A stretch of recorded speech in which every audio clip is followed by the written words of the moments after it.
ఇక అప్డేట్స్ చూద్దాం. కాంగ్రెస్ బీఆర్ఎస్ మధ్యనే విడదీయరాని బంధం ఉందని కేంద్ర మంత్రి కిషన్ రెడ్డి విమర్శించారు. బీజేపీకి బీఆర్ఎస్ కు మధ్య అవగాహన ఒప్పందం ఉందన్న సీఎం రేవంత్ రెడ్డికి కిషన్ రెడ్డి కౌంటర్ ఇచ్చారు. జూబ్లీహిల్స్ నియోజకవర్గానికి కాంగ్రెస్ ఏం చేస్తుందో చెప్పకుండా సీఎం రేవంత్ రెడ్డి ప్రజలను తప్పుతో పట్టిస్తున్నారని కిషన్ రెడ్డి విమర్శించారు.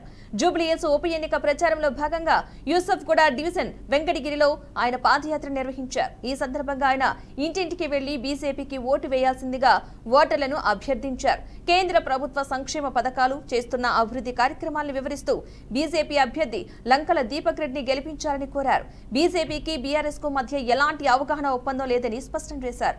ఇక ఇదే అంశానికి సంబంధించిన పూర్తి సమాచారాన్ని మా ప్రతినిధి రవీందర్ అందిస్తారు. రవీందర్, చెప్పండి. పద్మ, ఏదైతే జూబ్లీహిల్స్ ఉప ఎన్నిక అయితే మొదలైనప్పటి నుండి కూడా చాలా తీవ్రమైనటువంటి రాజకీయ వివిధ పార్టీలన్నీ కూడా అక్కడ కార్యకర్తలతోనే నాయకులతోనే మోహరింపజేశారు. డివిజన్కు ముగ్గురు నలుగురు స్టేట్ లీడర్లతోనే అక్కడ క్యాంపెయినింగ్ పెట్టారు. మొత్తానికి ఏంటంటే గతంలో ఇప్పుడు జరుగుతున్నటువంటి అది ఉప ఎన్నిక బీఆర్ఎస్ అభ్యర్థి చనిపోవడంతో వచ్చినటువంటి సీట్ అది. అయితే బీఆర్ఎస్ వాళ్ళు చనిపోయిన మాగంటి గోపీనాథ్ భార్యను రంగంలోకి దింపి ఈ సీటు ఎలాగైనా కైవసం చేసుకోవాలని కృతనిశ్చయంతో రాష్ట్ర నాయకత్వము, ఎమ్మెల్సీ వాళ్ళందరూ కూడా అక్కడ మోరింపజేసి దీన్ని సాధించాలనే కృతనిశ్చయంతో వాళ్ళున్నారు. మొత్తంలో ఎట్టి పరిస్థితుల్లో కూడా అధికారంలో ఉండి మనం ఈ సీటును చేజార్చుకోకుండా ఇది కైవసం చేసుకోవాలనేది కాంగ్రెస్ పార్టీ ముఖ్యమంత్రి రేవంత్ రెడ్డి ఆదేశానుసారం ప్రతి జిల్లా నుంచి ఎమ్మెల్యేలు, ఎంపీలు అందరూ కూడా డివిజన్లో అంటే ఒక్క కార్పొరేట్ స్థాయిలో 4-5 ఎమ్మెల్యేలను అక్కడ మోహరింపజేసి సీటును ఎలాగైనా కైవసం చేసుకోవాలనేటువంటి దృఢ సంకల్పంతో ఆ పార్టీ ముందున్నదనేది ఒక ప్రచారంలో ఉంది. అయితే దీనికి కౌంటర్గా బీజేపీ ఏదైతే కిషన్ రెడ్డి ఉన్నారో ఈ సీటు ఎట్లయినా మేమే సాధిస్తాం, ఇక్కడ కార్పొరేటర్ స్థాయి మొత్తం కూడా నీడలంతా మా టౌన్లో మాదే పట్టు ఉంటుంది కాబట్టి మేము ఎలాగైనా ఈ ఉప ఎన్నికను గెలిచి తీరాల్సిందే అనేది ఒక విధంగా ఒక పక్కన వాళ్ళు ప్రయత్నం చేస్తారు. అంటే మొత్తంగా జూబ్లీహిల్స్ ఎన్నిక అయితే కాక మీదకి వచ్చింది. ఎందుకు అనంటే జస్ట్ ఇంకో 5 days అంటే 4 days 9వ తారీఖు రోజు ప్రచార పర్వం ముగిరించనున్నది. అందులోనే ఈ రాష్ట్ర నాయకత్వం, సెంట్రల్ నాయకత్వం కూడా అందరూ కూడా రంగంలో దిగి ఎలాగైనా మేము అన్నట్టు తర్జన భర్జనతోని సీటు కైవసం చేసుకోవాలనేది అన్ని పార్టీలు కూడా ముందుకొచ్చి వాళ్ళ ప్రయత్నాలు వాళ్ళు ముమ్మరం అయితే చేస్తున్నారు.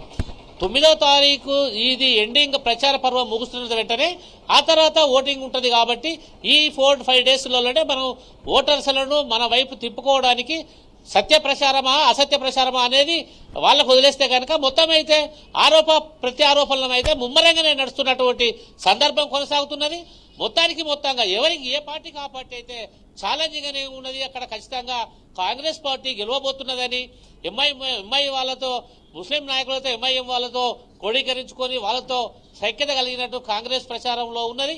ముందుని ఈ ఎలక్షన్ దృష్టిలో పెట్టుకుని అజారుద్దీన్ వాళ్లకు కూడా మంత్రి పదవి ఇచ్చి సీటు కొట్టేయబోతున్నారనేది కూడా బీజేపీ వాళ్ళ మొదటి నుండి కూడా ఆరోపిస్తున్నారు. మొత్తానికి కాంగ్రెస్ వాళ్ళు, బీజేపీ, బీఆర్ఎస్ పార్టీ రెండు కూడా ఒకటే. వాళ్ళు ఇద్దరు కలిసి లోభూయిష్టంగా ఒప్పందాలు ఉన్నాయి కాబట్టి ఆ పార్టీకి వేసినా చెల్లదు. రాష్ట్రంలో అధికారం లేదు కాబట్టి, అధికారం ఉన్న మా పార్టీ కాబట్టి ఈ కాన్స్టిట్యున్సీని అభివృద్ధి పదంలో నడిపిస్తాం, అందరికీ అభివృద్ధి ఫలాలు అందజేస్తామనేది ముఖ్యమంత్రి కావచ్చు, ఎమ్మెల్సీ వాళ్ళు కావచ్చు, డిప్యూటీ సీఎం అందరూ కూడా మంత్రులతో సహా అక్కడ వాగ్దానం చేయడం, ఆ ప్రజలను అక్కడ మమేకమై వాళ్ళ పార్టీ సైడ్ తిప్పుకోవడం అయితే చూస్తున్నాం. మొత్తం అయితే కాక మీదకి వచ్చినటువంటి సందర్భంలో మొత్తం మీద నువ్వా నేనా అనే విధంగానే ఉంది.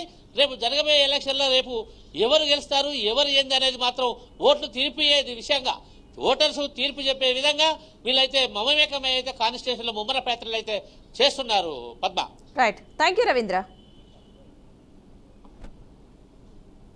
జూబ్లీహిల్స్ ఉప ఎన్నిక కేంద్రంగా తెలంగాణ రాజకీయాలు వేడెక్కాయి. బీఆర్ఎస్ పాలన, కాంగ్రెస్ పాలనపై చర్చకు సిద్ధమా అంటూ బీఆర్ఎస్ వర్కింగ్ ప్రెసిడెంట్ కేటీఆర్ ముఖ్యమంత్రి రేవంత్ రెడ్డికి బహిరంగ సవాల్ విసిరారు. టైం, ప్లేస్ చెప్పండి, ఎక్కడికైనా వస్తామంటూ సవాల్ చేశారు. జూబ్లీహిల్స్ ప్యాలెస్ అయినా సరే, కమాండ్ కంట్రోల్ రూమ్ అయినా సరే, అసెంబ్లీ లేదా గాంధీ భవన్, ఎక్కడైనా చర్చకు సిద్ధమని ఆయన స్పష్టం చేశారు. తమ పాలనలో సాధించిన అభివృద్ధి, సంక్షేమ కార్యక్రమాలపై ఎవరితోనైనా చర్చించేందుకు సిద్ధమని కేటీఆర్ పేర్కొన్నారు. కాంగ్రెస్ ప్రభుత్వం ప్రజల ఆకాంక్షలకు అనుగుణంగా పనిచేయడం లేదని విమర్శించారు. ఇక దీనికి సంబంధించిన పూర్తి సమాచారాన్ని మా ప్రతినిధి రాజేంద్ర అందిస్తారు. చెప్పండి రాజేంద్ర. Thank you Jhansi. జూబ్లీస్ ఉప ఎన్నికలో ప్రధాన పార్టీల నేతల మధ్య మాటల తూటాలు పేలుతున్నాయని చెప్పవచ్చు. మరో 4 రోజుల్లో పోలింగ్ జరగనున్న నేపథ్యంలో ఎన్నికల ప్రచార కార్యక్రమాలు మరింత ముమ్మరమయ్యాయి.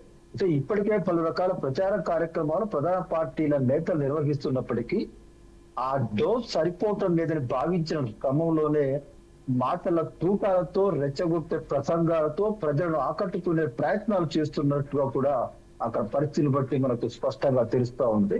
ప్రధానంగా ప్రస్తుత కాంగ్రెస్ ప్రభుత్వాన్ని టార్గెట్ చేసిన బీఆర్ఎస్ వర్కింగ్ ప్రెసిడెంట్ మాజీ మంత్రి కేటీఆర్ చేసిన వ్యాఖ్యలు అక్కడ ఎన్నికల ప్రచారాన్ని మరింతగా హీట్ పెంచాయని చెప్పవచ్చు. గత 10 ఏళ్ల బీఆర్ఎస్ పాలన ప్రస్తుత 2 సంవత్సరాల కాంగ్రెస్ పాలనపై చర్చకు సిద్ధమని చెప్పని ముఖ్యమంత్రి రేవంత్ రెడ్డికి కేటీఆర్ సవాల్ చేయడంతో ఆ సంచలనంగా మారింది. ఈ సంచలన వ్యాఖ్యల నేపథ్యంలో ఎన్నికల ప్రచారాల క్రమంలోని సంచలన వ్యాఖ్యలు కేటీఆర్ చేసేట్టుగా కూడా ప్రచారం జరుగుతూ ఉంది. టైము, డేటు, స్థలము ఎక్కడ మీరే నిర్ణయించండి, దానికి చర్చకు సిద్ధంగా ఉన్నాం, ఎవరితోనైనా చర్చించడానికి మేము సిద్ధంగా ఉన్నామని కేటీఆర్ ముఖ్యమంత్రి రేవంత్ రెడ్డికి సవాల్ విసిన పరిస్థితి పట్ల కూడా ఒక చర్చ జరుగుతున్న పరిస్థితి కనపడతా ఉంది. జూబ్లీహిల్స్ ఉప ఎన్నిక నేపథ్యంలో ఇటు కాంగ్రెస్, ఇటు బీఆర్ఎస్, బీజేపీ 3 ప్రధాన పార్టీలు వారి అభ్యర్థుల విజయం కోసం అనేక వ్యూహ రచనలతో పాటు పావులు కదిపి ప్రచార కార్యక్రమాలు ముమ్మరంగా నిర్వహిస్తున్నారు. ఈ క్రమంలోనే నేతలు పలు రకాల మార్గాల్లో కూడా ప్రచార కార్యక్రమాలు నిర్వహిస్తున్నారు. ప్రస్తుతం మాత్రం ఈ మాటల యుద్ధం మాత్రం ఇదో రకమైన ప్రచారంగా కూడా మనం భావించవచ్చు. ఓటర్లను ఆకర్షించుకోవడంతో పాటు ఆలోచింపచేసే విధంగా కూడా నేతల ప్రచార కార్యక్రమాలు కొనసాగుతున్నాయి. ప్రస్తుతం మాత్రం హాట్ టాపిక్ గా మారిన కేటీఆర్ వ్యాఖ్యల విషయమై మాత్రం ఒక చర్చ జరుగుతా ఉంది. అక్కడ ముఖ్యమంత్రి రేవంత్ రెడ్డి బీఆర్ఎస్ పై చేసిన విమర్శలకు కౌంటర్ గా కేటీఆర్ ముఖ్యమంత్రి రేవంత్ రెడ్డికి సవాల్ చేసిన ఘటన మాత్రం జూబ్లీహిల్స్ ఎన్నికల ప్రచారంలో మరింత వేడిని పెంచాలని చెప్పవచ్చు. Jhansi. Right, thank you Rajendra.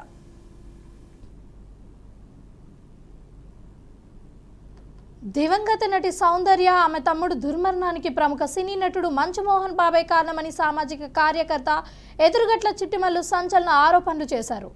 జుల్పల్లిలోని 6 ఎకరాల ఫామ్ హౌస్ సౌందర్యదని, దాన్ని తనకు విక్రయించాలని మోహన్ బాబు కోరాడని, కానీ అందుకు అంగీకరించకపోవడంతో సౌందర్య చనిపోయేలా చేశాడంటూ కీలక వ్యాఖ్యలు చేస్తున్నారు. ఇక మోహన్ బాబే వాళ్ళిద్దరూ చనిపోయేలా చేశాడని చిట్టిమల్లు ఆరోపిస్తున్నారు. సౌందర్య మరణానికి మంచు మోహన్ బాబుపై ఎంక్వైరీ చేసే చర్యలు తీసుకోవాలని, జల్పల్లిలోని మోహన్ బాబు ఫామ్ హౌస్ను ప్రభుత్వం స్వాధీనం చేసుకోవాలని చిట్టిమల్లు డిమాండ్ చేస్తున్నారు. దీంతో మంచు మనోజ్ బాబుపై మరో వివాదం చుట్టుముట్టేలా కనిపిస్తోంది. ఇక ఇదే అంశానికి సంబంధించి పూర్తి సమాచారాన్ని మా ప్రతినిధి రామకృష్ణ అందిస్తారు. రామకృష్ణ, చెప్పండి. చిట్టిమల్లు అనే సామాజిక కార్యవేత్త ఆయన ఎవరైతే కంప్లైంట్ చేశారో సౌందర్య చనిపోయి దాదాపుగా 21 ఇయర్స్ అవుతున్నా తను మరణం ఏదైతే ఉందో అది కొంత ప్లాన్ ప్రకారమే జరిగిందని చిట్టిమల్లు కొంత కంప్లైంట్ చేయడం కూడా జరిగింది. కమిషనర్ సజ్జనార్తో పాటు ఖమ్మం రూరల్కి సంబంధించిన పోలీసులు కూడా కంప్లైంట్ చేయడం జరిగింది. దాదాపుగా 715 రోజులుగా ఆయన గాంధీ మార్గంలో నిరాహార దీక్ష చేస్తున్న ఎన్ని కంప్లైంట్లు ఇచ్చినా కానీ ఎవరు కూడా పట్టించుకోవట్లేదనే ఉద్దేశంతో ఈరోజు సిపికి సజ్జనార్కి కంప్లైంట్ చేయడం జరిగింది. మోహన్ బాబు హీరో మోహన్ బాబు ఎవరైతే ఉన్నారో 6 ఎకరాలకు సంబంధించి సౌందర్య బతికున్న టైంలోనే నాకు విక్రయించాలని కొంత సౌందర్యాన్ని అడిగిన నేపథ్యంలో అమ్మటానికి ఇష్టం లేని నేపథ్యంలో ఆవిడ చెప్పడంతో కొంత అమర్నాథ్ సౌందర్య తమ్ముడు ఎవరైతే ఉన్నారో సౌందర్య వాళ్ళ తమ్ముడు వాళ్ళిద్దరికి కూడా చెప్పడం జరిగింది. అమ్మటానికి వాళ్ళిద్దరు కూడా ఇష్టపడిన నేపథ్యంలో ప్లాన్ ప్రకారమే మర్డర్ జరిగింది. ఎక్కడా కూడా సాక్ష్యాధారాలు దొరకకుండా హెలికాప్టర్లో బెంగళూరు నుంచి తెలంగాణ ఎలక్షన్ ప్రచారం వచ్చిన నేపథ్యంలో ఎక్కడా కూడా ఎలాంటి ఆధారాలు లేకుండా కొంత ప్లాన్ ప్రకారం మర్డర్ చేశారని కూడా చిట్టుమల్లు ఆ లెటర్లో కూడా స్పష్టంగా రాయటం జరిగింది. దీనికి సంబంధించి కూడా సౌందర్య భర్త ఎవరైతే ఉన్నారో రఘు కూడా కొంత క్లారిటీ ఇవ్వడం జరిగింది. ఒక లెటర్ కూడా సోషల్ మీడియాలో రిలీజ్ చేయడం జరిగింది. మోహన్ బాబుకి సౌందర్య మరణానికి ఎలాంటి వాస్తవం లేదు, అది చెప్పిందంతా రాంగు. ఏదైతే 6 ఎకరాల ఫామ్ హౌస్ ఉందో అది మోహన్ బాబుదే. మోహన్ బాబు ఎలా సంపాదించాడు ఏంటి అనే విషయం కూడా నాకది తెలియదు, కానీ అది మోహన్ బాబుదే, మాది కాదు అని కూడా కొంత రఘు క్లారిటీ ఇచ్చినట్టుగా కూడా తెలుస్తుంది. మెయిన్గా చూసుకున్నట్లయితే దీనికి సంబంధించి కొంత మోహన్ బాబు కొంత క్లారిటీ ఇవ్వాల్సి ఉంది. దీంతోపాటు పోలీసులు ఎంక్వైరీకి మోహన్ బాబు పిలుస్తారా లేదా అనేది కూడా కొంత వేచి చూడాల్సిన పరిస్థితి అయితే ఉంది. రమ్య, ట్యాంక్ చోరీ అంశంపై వరుసగా ఆరోపణలు చేస్తున్న కాంగ్రెస్ అగ్రనేత రాహుల్ గాంధీ మరోసారి సంచలన వ్యాఖ్యలు చేశారు. గత ఏడాది జరిగిన హర్యానా అసెంబ్లీ ఎన్నికల్లో బీజేపీ ఓట్ల చోరీకి పాల్పడిందని ఆరోపించారు. హర్యానాలో కాంగ్రెస్ గెలుస్తుందని అన్ని ఎగ్జిట్ పోల్స్ తెలిపినా ఫలితాలు పూర్తిగా తారుమారు అయ్యాయని రాహుల్ గాంధీ తెలిపారు. పోస్టల్ బ్యాలెట్లలో కూడా కాంగ్రెస్ కి ఆధిక్యం ఉన్నప్పటికీ కేవలం 22,779 ఓట్ల తేడాతో పార్టీ ఓడిపోయిందని వివరించారు. ఓట్ల దొంగలను సీఈసీ కాపాడుతూ ప్రజాస్వామ్యాన్ని ధ్వంసం చేస్తోందని తీవ్రంగా విమర్శించారు. ఇక ఇదే అంశానికి సంబంధించిన పూర్తి సమాచారాన్ని మా అవుట్పుట్ ఎడిటర్ వెంకట్ అందిస్తారు. వెంకట్, చెప్పండి. రాహుల్ గాంధీ ఓట్ల చోరీకి సంబంధించి అంటే బీజేపీ ప్రభుత్వం అదేవిధంగా ఈసీ ఇద్దరు కుమ్మక్కై ఓట్ల చోరీకి పాల్పడ్డారు. ఆ ప్రాస్పెక్ట్లో భాగంగా వాళ్ళు వరుసగా లాస్ట్ టైం గెలిచారనేది ఒక బలమైనటువంటి వాదనగా రాహుల్ గాంధీ పదే చెప్తున్నారు. ఇప్పటివరకు ఇది తాజాగా ఈరోజు 3వ ప్రెస్ మీట్ పెట్టింది. హైడ్రోజన్ బాంబ్ పేరిట హర్యానా ఎన్నికల్లో ఏం జరిగింది అనే విషయాన్ని ఆయన వివరించే ప్రయత్నం చెప్పారు. ఫస్ట్ టైం పెట్టినప్పుడు కర్ణాటకలో ఉన్నటువంటి కర్ణాటక సంబంధించినటువంటి కర్ణాటకలో ఎలాంటి జరిగింది, ఒక మహాదేవ్పూర్ కాన్స్టిట్యుయెన్సీని ఒక ఉదాహరణ తీసుకుని అక్కడ దొంగ ఓట్లు ఎలా యాడ్ అయ్యాయనే విషయం చెప్పారు. సెకండ్ టైము కర్ణాటక సంబంధించి మరోసారి ప్రెస్ మీట్ పెట్టి అలంద కాన్స్టిట్యుయెన్సీలో ఎటువంటి ఓట్ల స్వాపింగ్ ఎలా జరిగిందనే అంశాన్ని వివరించే ప్రయత్నం చేశారు. థర్డ్ టైం ఇప్పుడు పెట్టినటువంటి ప్రెస్ మీట్లో హైడ్రోజన్ బాంబ్ పేరిట అంటే హర్యానా ఎన్నికల్లో ఇట్లా ఓట్ల చోరీ జరిగిందనే ఒక అంశాన్ని ఆయన క్లియర్ కట్గా వివరించే ప్రయత్నం చేయడం జరిగింది. ముఖ్యంగా అన్ని ఓట్లు అంటే ఎగ్జిట్ పోల్స్ కావచ్చు, లేదంటే మిగతా అంశాలన్నీ కూడా పోస్టల్ బ్యాలెట్ ఓట్లు కావచ్చు, ఇవన్నీ కూడా కాంగ్రెస్కే ఆధిక్యం ఉంది, కాంగ్రెస్కే గెలవబోతుందని క్లియర్ కట్గా రిజల్ట్ రాకముందు ఎగ్జిట్ పోల్స్ రూపంలో వచ్చినప్పటికి కూడా అక్కడ ఫలితం తారుమారైంది. ఇది కేవలం ఈసీ బీజేపీ చేసినటువంటి ప్రయత్నంలో భాగంగానే ఇద్దరు కుమ్మక్కై చేసినటువంటి ప్లాన్లో భాగంగానే తమకి అనూహ్య ఫలితాలు వచ్చాయని, కాంగ్రెస్ ఓటమి పాలిందనేది చాలా బలంగా చెప్పే ప్రయత్నం అయితే రాహుల్ గాంధీ మరోసారి చెప్పడం జరిగింది. అంటే పూర్తి స్థాయిలో ఇద్దరు కూడా హ్యాండ్ ఇన్ గ్లోలో ఉండి చేసిన పని వల్ల ఈ విధంగా కాంగ్రెస్ లాస్ట్ టైం 2024 జనరల్ ఎన్నికల్లో ఓడిపోయిందనేది ఆయన చెప్తున్నారు. అంటే దాన్ని కొంచెం అంటే జనంలో తీసుకెళ్లడంలో భాగంగా ప్రెస్ మీట్లు పెడుతూ ఆయన వివరించే ప్రయత్నం, మొత్తం ఆ ఓటర్ లిస్టు తీసుకురావడం కానీ, ఏ విధంగా ఓట్లు తారుమారారు, ఏ విధంగా గల్లంతాయి, ఏ విధంగా డిలీషన్ జరిగింది, ఒక ప్రాంతం నుంచి మరో ప్రాంతానికి ఏ విధంగా ఓట్లు తారుమారయ్యాయి, ఏ విధంగా ఫొటోస్ మార్చేశారనే అంశాన్ని ఆయన 1 by 1 చెప్పే ప్రయత్నం చేస్తున్నారు. నిజానికి హర్యానా ఎన్నికల్లో ఖచ్చితంగా కాంగ్రెస్ గెలిపే, కానీ ఏదైతే ఒక కుట్ల ప్రయత్నం చేశారో అంటే ఇది అంతా రాహుల్ గాంధీ వర్షన్గా మనం భావించాల్సిన అవసరం ఉంది. ఆయన చెప్పే బలమైన వాదన ఏంటంటే ఖచ్చితంగా దీన్ని వాళ్ళు ఒక మ్యానిపులేట్ చేసేసి ఒక ప్రీ ప్లాన్డ్గానే చేసినటువంటి అటెంప్ట్లో భాగంగానే మొత్తం కూడా ఓట్లు తారుమారవి కాంగ్రెస్ ఓడిపోయిందనేది రాహుల్ గాంధీ చెప్తున్నారు. సో ఖచ్చితంగా సిఈసి ఎవరైతే బాధ్యులు ఉన్నారో దీనికి సంబంధించి అంటే ఈ విధంగా చేయడంలో అక్రమ మార్గాన్ని అనుసరించడం, గెలిపే లక్ష్యంగా కొన్ని మాల్ ప్రాక్టీసెస్ ఎవరైతే పాల్పడారో వారిని సిఈసి కాపాడుతుందో వారిపై చర్యలు తీసుకోవట్లేదని చాలా బలంగా రాహుల్ గాంధీ చెప్తూ ఉన్నారు.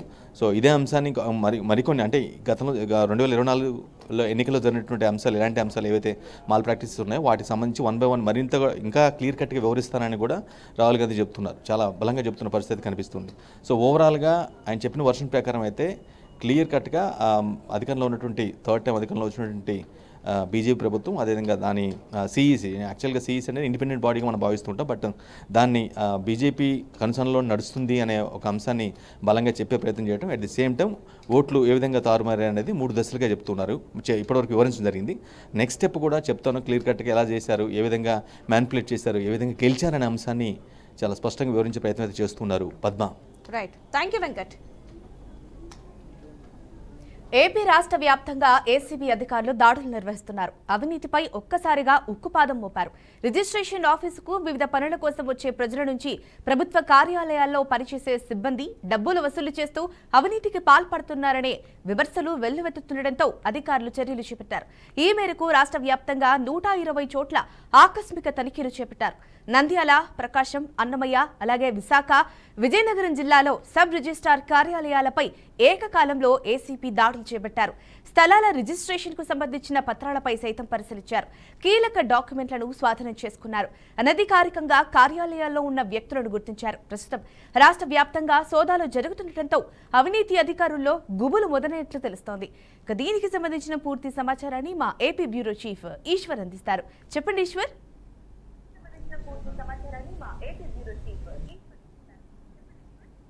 ఆంధ్రప్రదేశ్లో ఉన్న అన్ని సబ్ రిజిస్ట్రార్ కార్యాలయంలో ఏకకాలంలో ఈరోజు ఏసీబీ అధికారులు దాడులు చేయడం జరిగింది. ప్రధానంగా ఆంధ్రప్రదేశ్లో ఉన్నటువంటి సబ్ రిజిస్ట్రార్ కార్యాలయంలో అవినీతి ఆరోపణలు ఎక్కువగా వినిపించడం, అవినీతికి సంబంధించి పెద్ద ఎత్తున గ్రీవెన్సెస్ రావటం, మొత్తం ఏసీబీకి టోల్ ఫ్రీ నెంబర్ కూడా చాలా చోట్ల అవినీతి జరుగుతున్నట్టు కూడా సమాచారం వచ్చిన నేపథ్యంలో, ఫిర్యాదులు అందిన నేపథ్యంలో ఈరోజు సడన్ గా ఏసీబీ అధికారులు దాదాపు 120 ప్రాంతాల్లో, ఆంధ్రప్రదేశ్ వ్యాప్తంగా ఉన్నటువంటి 120 ప్రాంతాల్లో కూడా ఏకకాలంలో దాడులు చేశారు. ప్రకాశం జిల్లా ఒంగోలు సబ్ రిజిస్ట్రార్ కార్యాలయంలో మాత్రం 30,000 రూపాయలు ఎవరైతే సబ్ రిజిస్ట్రార్ కార్యాలయంలో లంచాలు తీసుకొని పెట్టుకున్నారో ఆ డబ్బుని ఏసీబీ అధికారులు వస్తున్నారని ముందుగానే సమాచారం అందుకోవడంతో ఒక్కసారిగా కిటికీలో నుంచి ఆ డబ్బు మొత్తాన్ని కూడా బయటికి కూడా పడేసిన పరిస్థితి ఉంది. అయితే సబ్ రిజిస్ట్రార్ కార్యాలయంలో అవినీతి ఎలా ఉందో కూడా మనకు స్పష్టంగా అర్థమవుతుంది. మరోవైపు స్టాంప్స్ అండ్ రిజిస్ట్రేషన్ శాఖ ఉన్నతాధికారులు కనీసం సబ్ రిజిస్ట్రార్స్ ని కంట్రోల్ చేయకపోవడం, సబ్ రిజిస్ట్రార్ కార్యాలయంలో జరుగుతున్నటువంటి అవినీతి, చేతివాటం, దీన్ని కంట్రోల్ చేయలేకపోవడంతో ఏసీబీ అధికారులు ఏకకాలంలో దాడులు చేసినట్టు మనకు సమాచారం వస్తుంది. విశాఖతో పాటు విజయవాడ, తిరుపతి ఈ రీజనల్ ప్రాంతాల్లో ఉన్నటువంటి ప్రధానంగా ఉన్నటువంటి సబ్ రిజిస్ట్రార్ కార్యాలయంలో ఎక్కువగా ఆరోపణలు వస్తున్నటువంటి సబ్ రిజిస్ట్రార్ కార్యాలయంలో అన్నిటి మీద కూడా ఏసీబీ అధికారులు టార్గెట్ చేయడం జరిగింది. ఆ ఏసీబీ అధికారులు వెళ్లిన తరుణంలో అక్కడ ఉన్నటువంటి డాక్యుమెంట్ రైటర్లందరూ కూడా వాళ్ళ ఆఫీసులన్నీ కూడా తాళాలు వేసుకుని బయటకు వెళ్లిపోయిన పరిస్థితి ఉంది. ఎందుకంటే ఏసీబీ అధికారులు వస్తున్నారని తెలిసిన నేపథ్యంలో సబ్ రిజిస్ట్రార్ కార్యాలయం చుట్టుపక్కల ఉన్నటువంటి డాక్యుమెంట్ రైటర్లు, ప్రధానంగా సబ్ రిజిస్ట్రార్ కార్యాలయంలో చక్రం తిప్పేది కూడా డాక్యుమెంట్ రైటర్లే. ఆ డాక్యుమెంట్ రైటర్లందరూ కూడా తమ షాపులకి తాళాలు వేసుకొని బయటికి వెళ్లిపోయిన పరిస్థితి ఉంది. కొన్ని చోట్ల డాక్యుమెంట్ రైటర్లు బరి తెగించి సబ్ రిజిస్ట్రార్ కార్యాలయంలోకి వెళ్లి వాళ్లే వ్యవహారం నడుపుతూ ఉన్నారు. దీని మీద కూడా అనేక రకాల ఫిర్యాదులు ఏసీబీ అధికారులకు అందాయి. వీటన్నిటికి సంబంధించి వాటిని కంట్రోల్ చేయాలనే ఉద్దేశంతో ఏసీబీ అధికారులు దాడులు చేసినట్టు కూడా మనకి సమాచారం వస్తుంది. ఏపీలో ఏకకాలంలో 120 ప్రాంతాల్లో ఈ దాడులు చేశారు. ఈ దాడులు చేసిన సందర్భంలో కొన్ని సబ్ రిజిస్ట్రార్ కార్యాలయంలో అవినీతి అక్రమాలకు సంబంధించి కీలకమైన డాక్యుమెంట్స్ కూడా దొరికినట్టు మనకు సమాచారం వస్తుంది. మన దగ్గర ఉన్నటువంటి సమాచారం ప్రకారం ఏపీలో 120 సబ్ రిజిస్ట్రార్ కార్యాలయాల మీద ఏకకాలంలో దాడులు జరిపిన నేపథ్యంలో పలు ప్రాంతాల్లో అవినీతి ఆరోపణలు ఉన్నటువంటి సబ్ రిజిస్ట్రార్ కార్యాలయాల పైన దాడులు జరిగిన సందర్భంలో అక్కడ కొన్ని కీలకమైన డాక్యుమెంట్స్ కూడా ఏసీబీ అధికారులకి అందినట్టు కూడా మనకి సమాచారం వస్తుంది. ఏపీలో స్టాంప్స్ అండ్ రిజిస్ట్రేషన్ శాఖకు సంబంధించి గతంలో కూడా అనేక అవినీతి ఆరోపణలు ఉన్నాయి. ఎక్కడ చూసినా సరే చేయి తడిపితే కానీ రిజిస్ట్రేషన్ చేయని పరిస్థితి. అమ్మకదారులు, కొనుగోలుదారులు ఎవరైనా సరే ఖచ్చితంగా సబ్ రిజిస్ట్రార్కి డబ్బులు ఇవ్వాల్సిన పరిస్థితి ఉంది. డబ్బులు ఇస్తేనే డాక్యుమెంట్ ఇచ్చే పరిస్థితి ఉంది. కొన్ని డాక్యుమెంట్స్ డబ్బులు ఇవ్వలేదని తొక్కిపెట్టిన నేపథ్యంలో ఆ డాక్యుమెంట్స్ రిజిస్ట్రేషన్ అయిపోయిన తర్వాత మీరు ఎందుకు రిటర్న్ ఇవ్వలేదని కొన్ని చోట్ల సబ్ రిజిస్ట్రార్ కార్యాలయంలో ఏసీబీ అధికారులు అడిగినటువంటి ప్రశ్నలకు అటు సబ్ రిజిస్ట్రార్ నుంచి కూడా ఎలాంటి సమాధానం కూడా రాలేదు. ఎందుకంటే ఒకసారి డాక్యుమెంట్ రిజిస్ట్రేషన్ అయిపోయింది, ఆ డాక్యుమెంట్ రిలీజ్ చేయాలి. ఆ డాక్యుమెంట్ని తొక్కిపెట్టడం ద్వారా ఆ డాక్యుమెంట్ కోసం వచ్చినటువంటి కస్టమర్లు ఎవరైతే వినియోగదారులు ఉంటారో, ఎవరైతే కస్టమర్లు ఉంటారో వాళ్ళు వచ్చి డబ్బులు ఇస్తారనే ఉద్దేశంతో ఆ డాక్యుమెంట్ని అలాగే ఉంచుతున్నారు. ఈ డాక్యుమెంట్ని ఇక్కడ మీరు పెండింగ్ లో పెట్టడం, ఆ డాక్యుమెంట్ని పక్కన పెట్టడానికి ఉద్దేశం ఏంటని కొన్ని చోట్ల ఏసీబీ అధికారులు సబ్ రిజిస్ట్రార్తో మాట్లాడిన దాఖలాలు కూడా ఉన్నాయి. దాంతో పాటుగా వాళ్ళు చేసినటువంటి అవినీతి అక్రమాలకు సంబంధించి కీలకమైన డాక్యుమెంట్లు కూడా స్వాధీనం చేసుకున్న ఏసీబీ అధికారులు మిగతా వాళ్ళ దగ్గర ఉన్నటువంటి డేటాని సేకరించే ప్రయత్నం కూడా చేస్తున్నారు.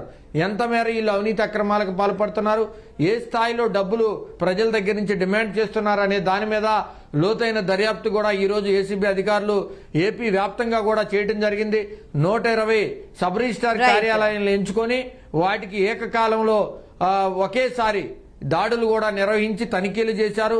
కీలకమైన ఆధారాలు, కీలకమైన డాక్యుమెంట్స్ను కూడా స్వాధీనం చేసుకున్నట్టు మనకి సమాచారం వస్తుంది. Right, thank you Eswar. నకిలీ మద్యం కేసును సిబిఐకి అప్పగించాలని కోరుతూ అదే కేసులో అరెస్ట్ అయిన మాజీ మంత్రి జోగి రమేష్ హైకోర్టులో పిటిషన్ దాఖలు చేశారు. కేసును సిబిఐకి అప్పగించాలని పిటిషన్లో పేర్కొన్నారు. ములకల చెరువు, ఇబ్రహీంపట్నంలో నకిలీ మద్యం తయారీ ఘటనలు వివరాలు తెలిపేందుకు అదనపు అఫిడవిట్ వేసేందుకు అనుమతించాలి అని కోరారు.